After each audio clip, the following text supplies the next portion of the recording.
Hello বন্ধুরা, welcome back to my channel. তোমরা দেখছো রিমা ঘোষ অফিসিয়াল। আশা করি তোমরা সবাই খুব ভালো আছো, সুস্থ আছো। তো আমি দুপুরবেলায় কি করি না করি সেটাই তোমাদের সাথে শেয়ার করব। তো আজ মা নেই বাড়িতে, মা গেছে কাটোয়া।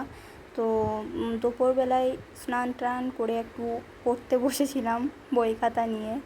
তো বই খাতা নিয়ে শুধু পাতা উল্টেই গেছি, তো পড়া তো কোনো কিছু হলোই না। তো ভালো লাগছিল না দেখে, তো কি করি, তো টিভিটা চালাই। তো টিভিটা তো চালালাম, চালিয়ে দেখি যে টিভিতে কারেন্ট নেই, মানে নো সিগনাল।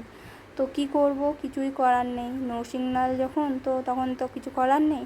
তো দেখতে গেলাম মায়ে কি রান্না করে দিয়ে গেছে। মা তো কাটোয়া গেছে, তোমাদেরকে বললাম। তো কি রান্না করেছে দেখো, শাক ভাজা করেছে, আর কি করেছে সেটাও শেয়ার করছি। দেখো আর কি করেছে না, মাছের ঝোল ভাত করেছে, আর কি করেছে মা চাটনি করে দিয়ে গেছে। তো রান্না তো মা ভালোই, মোটামুটি ভালো করে দিয়ে গেছে। তো দুপুরটা ভালোই জমবে আমার খাওয়া দাওয়া। তো আশা করি তোমাদের ভিডিওটা ভালো লাগলে লাইক কমেন্ট শেয়ার করো। তো এটা ছিল আমার ফার্স্ট ব্লগ। তো জানি না কেমন করতে পারলাম। তো যদি ভালো লেগে থাকে তাহলে লাইক কমেন্ট শেয়ার করো। আজকের মতন টাটা, নেক্সট ভিডিওতে দেখা হচ্ছে, বাই।